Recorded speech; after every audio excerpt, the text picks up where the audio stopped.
Hi guys, welcome to Investing with JYK, and today we'll talk about NIO.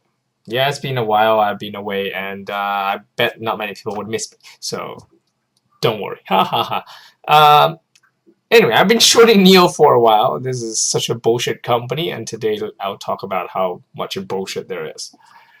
Um, all right. First, they are currently selling just one car. They just announced a second car, ES6. Let's ignore whatever that is. So ES8 has 7 seats, pretty large. Tesla X, basically that kind of level. Similar size in terms of pricing. This thing is 500k yuan, which is about 80, 60, 70, $80,000. So somewhat cheaper than a Model X, 30% cheaper. It has a 70 kilowatt hour battery, 70 or 75, I think. And it talks about how fancy it is. It looks reasonable. It doesn't look as cool as a Tesla Model X. Right? And I'm actually still short Tesla with a put. So, but anyway, I think this is much shittier than Tesla. Right. So this is the interior. You can take a look, and it says something like NIO Pilot says, "Oh, I can do auto." It lists a shit ton of features, but when you look at the actual features, they're basically just level 1 assisted driving, level 1, level 2 assisted driving. For example, adaptive cruise control. That's as advanced as they get. And then they'd say, "Oh, we have a in-car AI system." We'll talk about this later, but yeah, I'm not too sure whether AI is up to the level of you know. Basically, I don't have as much confidence in AI as in pressing a button, right? And whenever these guys talk about AI, just voice recognition, really. And some weird shit here, NIO Power. Yeah, okay, we talk about this too. It's quite funny. I really want to laugh, but it's yeah. So okay, so that's what they sell. Now, first of all, let's go in order. This NOMI system, whatever thing, this AI thing. If you look at this, here we go. Says something like, "Oh, it's in Chinese, but this is in Weibo," and then people are talking about, "Oh, the Nomi in the middle of the night goes crazy and start playing random things." Yeah, and let's take a look at what this does. So yeah, it will start playing music randomly when it's locked.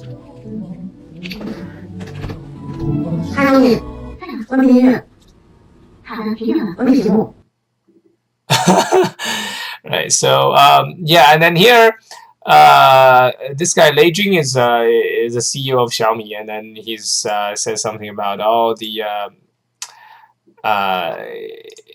it's bad.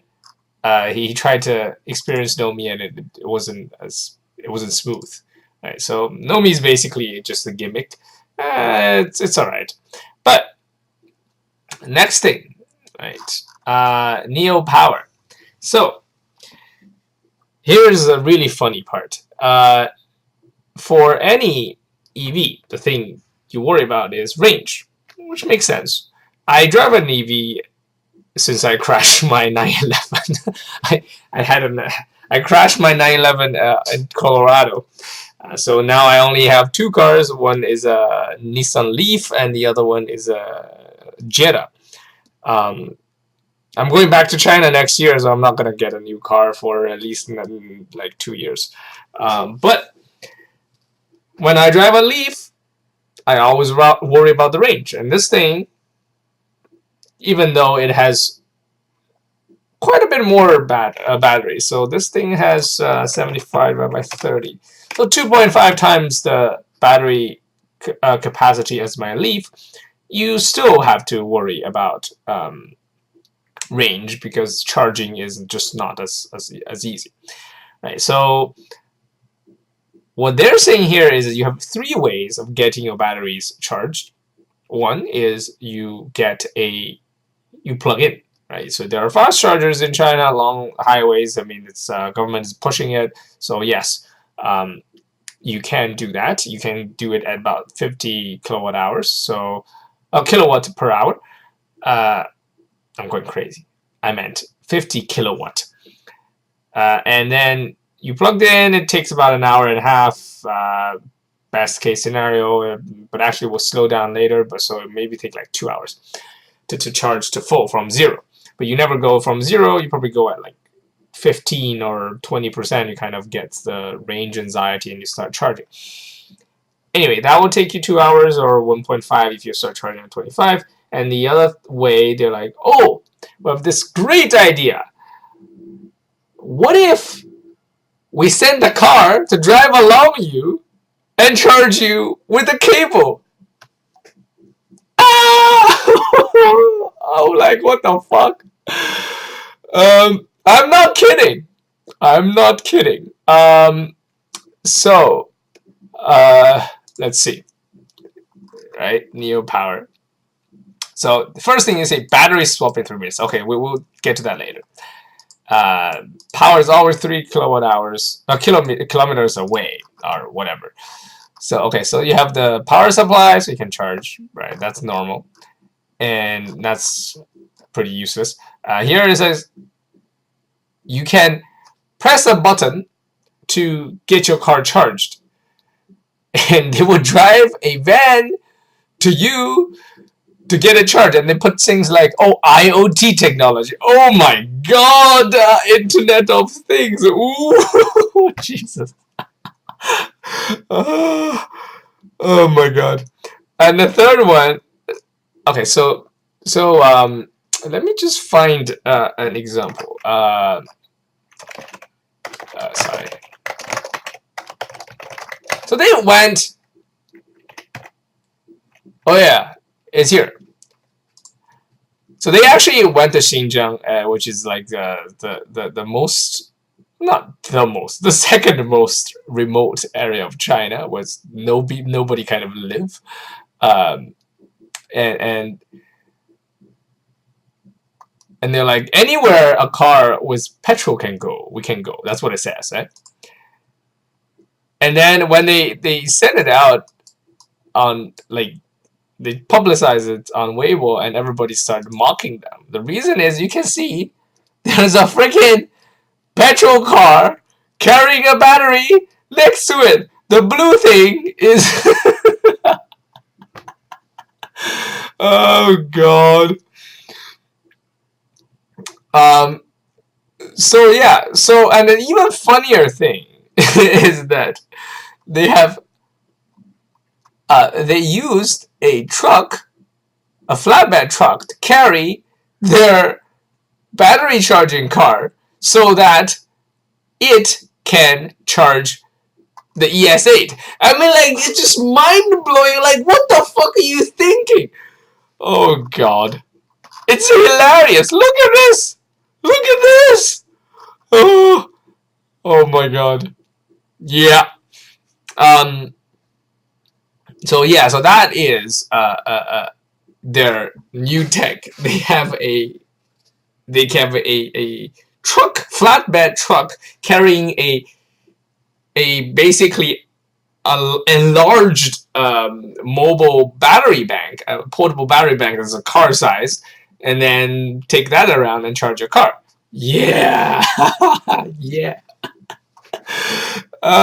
Okay, so that's that. And then let's get back to their thing. They also talk about something like power swap, 3 minutes, battery swap in 3 minutes, and blah. It's the same thing that Tesla has done, but you get the gist. You can watch it yourself. Now, some guy, maybe he has some beef with NIO, but it's pretty hilarious as well. Some guy actually took a ES8 and tried to drive from Beijing to Shanghai with battery swap, because it's supposed to be easy. You drive there, 3 minutes later you get a new battery, and you keep driving, right? Easy. So yeah. So they started driving. Like this is when December 4th, so fairly recent. And also keep in mind it's kind of cold in Beijing at that point, so battery performance will degrade. So yeah, so they went. Oh yeah, so basically there was a propaganda thing. There was an advertising marketing campaign where they drove ES8 from Beijing all the way to Hong Kong. And obviously, because it's sponsored by the manufacturer, everything succeeds. So they want to try the same thing themselves. So instead, yeah. So first of all, the first swap station is too far. So unless you drive at this speed, which is 40 miles an hour on expressway, you cannot do that. So he went to the first one, and the charging, whatever. And then they arrived at the first swap station. It's a box like this. There are three. Apparently, they hired 3 people to man one of these, right? And then took about 30 minutes actually. So 23 minutes, 21 seconds. Right? That is what these guys experience. Basically, there's a lot of preparation. The actual change is about 5 minutes, so that's actually true. But all the preparation takes about 15 minutes plus. That's what they experience, and that's been consistent in all their swap stations. And the other problem is you cannot stay in the car, and then there's no seating area or waiting area for you. So it's December, it's kind of cold, so they had to stand there. Apparently, for all the people in that car, eventually succumbed to cold. They all caught cold because of the temperature difference. So yeah. The other thing is inside there are 5 batteries only. So if there were more than 5 cars, you run out of batteries, right? So 5 batteries total, battery packs, and yeah, so that's that. And so basically it's kind of funny. So they got there, and eventually on the way back, they decided not to. They decided not to use the battery swap because it's so cold. They just wanted to stay in the car and sleep for a while the car's charging. So they had to like charge up for 2 hours and keep driving. And yeah, so that's that. So basically the swap is more a gimmick than a real thing. And all right, so what else did they talk about? They talk about, oh yeah, so range. Let's see. This thing says range. They say some pretty high range. It says like 500 kilometers. I think. Let's see where it is. Ugh, god damn it. Doesn't even say a range. What the hell? For a freaking EV, you don't tell me the range. But it is 500. So ES8, NIO 500. They actually advertise 500. Yeah. 500 kilometers at 60 kilometers an hour, and 220 miles. And DIC, whatever that means. So you would say, okay, 200 miles is not too bad, right? Even with whatever this NEDC or thing, yeah, NADC standard, it's not too bad. But no. So a normal car driving on a highway is at least 70 or 75 miles per hour, 120 kilometers an hour, and that's actually fairly slow. If you go to Europe, if you go to Italy, the legal limit is 130, right? So it's higher, and then if from what I remember, I did my driver's test there. If you don't have accidents in the past 2 years and good visibility, you can drive 150 legally. That would translate to something like 95, 90, something like that, miles per hour. So what happens if you drive it at 120 kilometers an hour, which, keep in mind, is not that fast. So they did a test themselves here. And this is by NIO themselves, right? So their battery guy, their battery, head of their electric power engineering vice CEO, whatever that means, published this. So they basically drove on an oval track steadily, and apart from like a couple of swaps of drivers, they did that at 120 kilometers an hour, and then the range was 229 or 226 actually. 226. This is the estimate. 226 kilometers, and 226 kilometers is like 140 miles. 140 miles. So you can do 140 miles in this car. And the other thing is they even did a graph. So if you look at the graph, by the time they get to steady rate, right, it's 29 kilowatt hours per 100 kilometers. It's about 30. Now, Model X, I think it's about 20. This thing is literally 30% less efficient than a Model X, which is heavier and probably even bigger. I mean, what the hell? The battery size is almost the same. The Model X has something like 80 or something. This thing has a 75, so the battery size isn't the problem. But it just so shit that with the same amount of battery, it drives 30% less, right? It makes a huge difference because 140 miles versus 30% more is 180 miles. And if you cut the 15 miles or 20 miles of leeway, that's a huge difference. Right, so, and obviously this one doesn't have supercharging, so no like 120 kilowatt charging. So yeah. And the thing is, does this thing have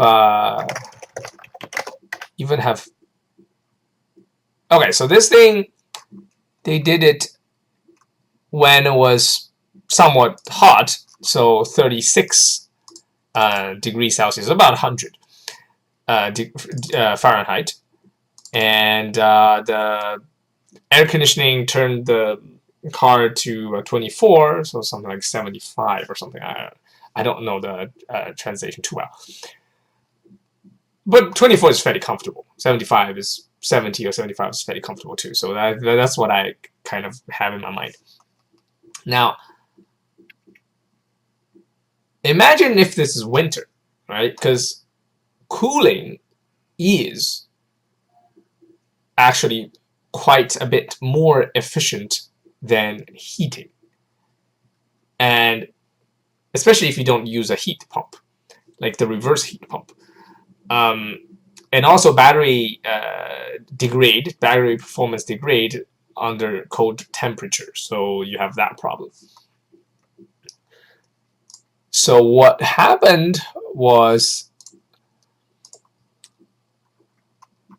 in the winter, the range is down to 150 kilometers, which is less than 100 miles. Yeah.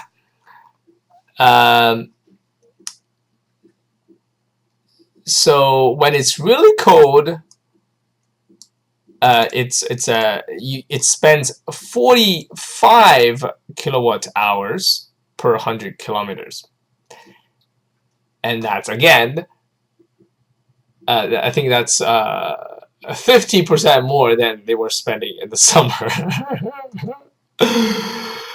And then the funny thing is, I think the suggestion is that turn off your AC, so basically freeze so you can drive longer. Yeah, here we go. Like basically says use less heating is our solution to this problem.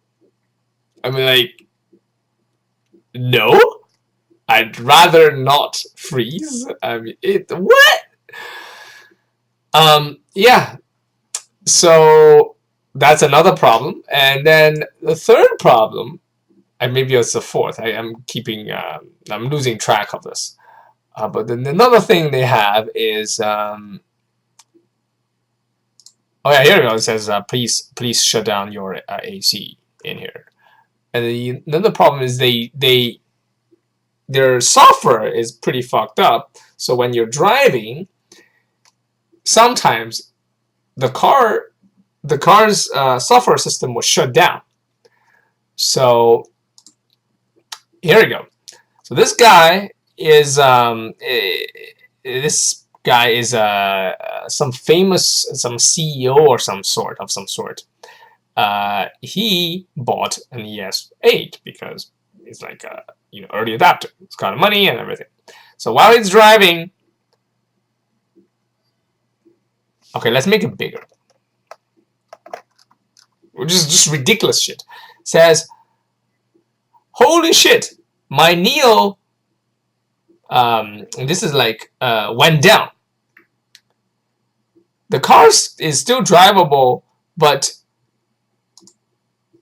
the driving system cannot be recharged, and the full car system, I think it's about infotainment system and the rest of the thing, cannot be started. This is when I'm driving. At Li Bing, which is the CEO of NIO, this system is too unstable. Now what? Right, so you can see while he's driving, everything's down, everything's black, all the screens are dead, and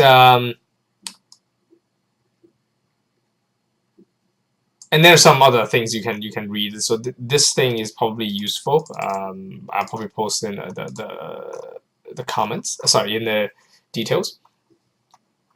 So yeah, and this is not the only guy. There are other complaints about the stability of the system, but this guy is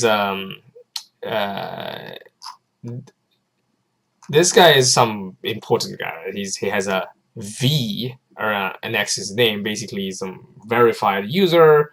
I think it was some CEO. I don't remember.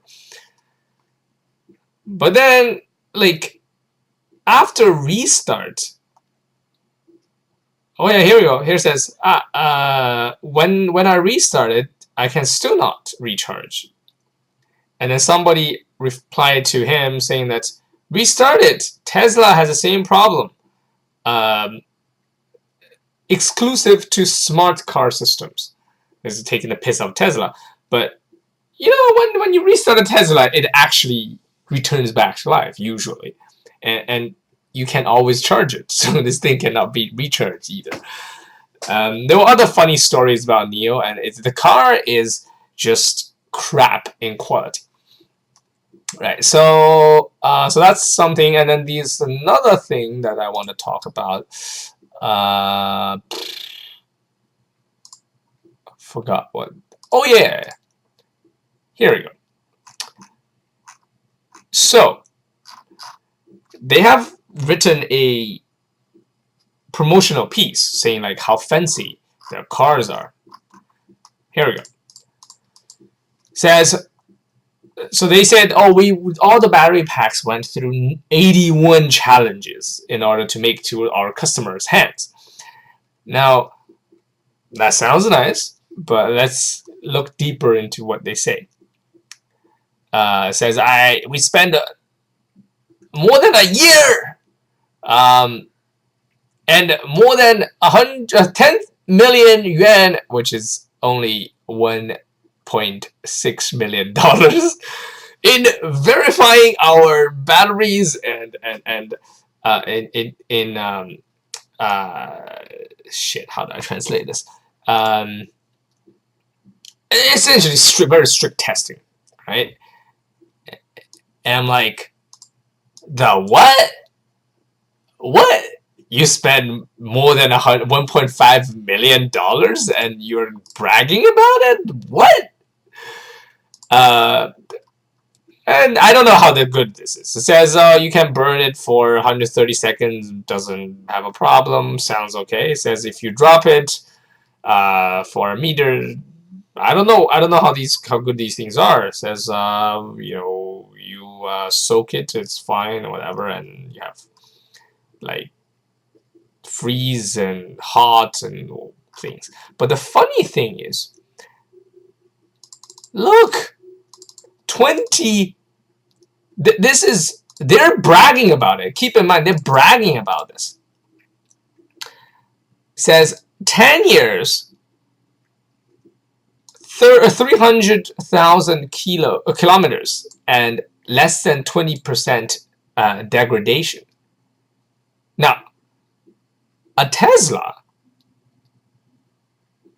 goes like 100 miles, 200 miles with 5% degradation. I've seen graphs of Tesla. I mean, whatever, however shit Tesla as a company in terms of financials are, their product is not bad. Except the sometimes some of the quality things like fit and finish and all that stuff. Yeah, I have problems with those, but in terms of the drive system, it's industry standard. This is like state of the art, right? Panasonic makes these batteries that last forever. Tesla has a battery management system that was pretty good. They have the cooling system that is fairly good. I think good enough for almost all normal uses, much better than a Nissan Leaf, for example. And they have the least degradation. Their cars have the least degradation of almost all existing EVs, which aren't that many, by the way. But this thing is bragging about, so 300,000 kilometers is less than 200,000 miles. So this thing is saying less than 200,000 miles. Our goal is to not degrade more than 20% in terms of capacity. I'm like, are you freaking kidding me? You are a 75 kilowatt hour battery. How many cycles do you expect to go through in 300,000 kilometers? So yeah, that's what they're bragging about, and they spent what, $1.5 million. So great, this company has a $7 billion market cap that used to be 12 billion, and then has some bullshit debt. Maybe their EV is up to, I don't know, maybe 17 billion. I don't know. But whatever EV they have or market cap they have, it's all very, very bullshitty. It's just the smell of bullshit permeates the entire universe in this case. Anyway, yeah, Mr. Charles, even though he has a Chinese name, I'm sure, but Charles sounds much cooler. So Mr. Charles is very proud of spending $1.5 million. And good luck driving an ES8, whoever bought it. I'll put some other links in the notes. There's a guy, I think it's a woman actually. Yeah, there's a girl that bought a car and really regretted it, and basically, you know, had a lot of trouble. And think the first day or second day, the car stopped in the middle of a tiny driveway, and they couldn't get the car out, and it blocked the traffic, everywhere. So yeah, that is a car they're selling, and there are other issues. I'm not even gonna get into their financial problems they have. I'm just talking about the product this time. This company financially is fairly crap. It's not the shittiest. Um, in terms of strategy, seems really like woo. Um, you know, especially the driving a car to charge a car thing. Like the reason we don't have those like a the reason other people are not doing it is because it's just not cost efficient. But they gotta do whatever they do to keep the money flowing in to tell the story. And yeah, battery swap, even Tesla gave up on it. Maybe they will get it, but by the time the CCS, the combined charging standard, 350 kilowatt thing comes out, you're gonna get 200 miles in 10 minutes. 15, 10 minutes, whatever. At that point, even if they can do it in 3 minutes, it's just not worth it. So much easier to charge than to go through this bolting and unbolting thing and standing out of the car in either burning sun or freezing wind. So yeah. Alright, that's my rant today, and if you hate it, please dislike. If you like it, please click like, and I'm off. See you next time.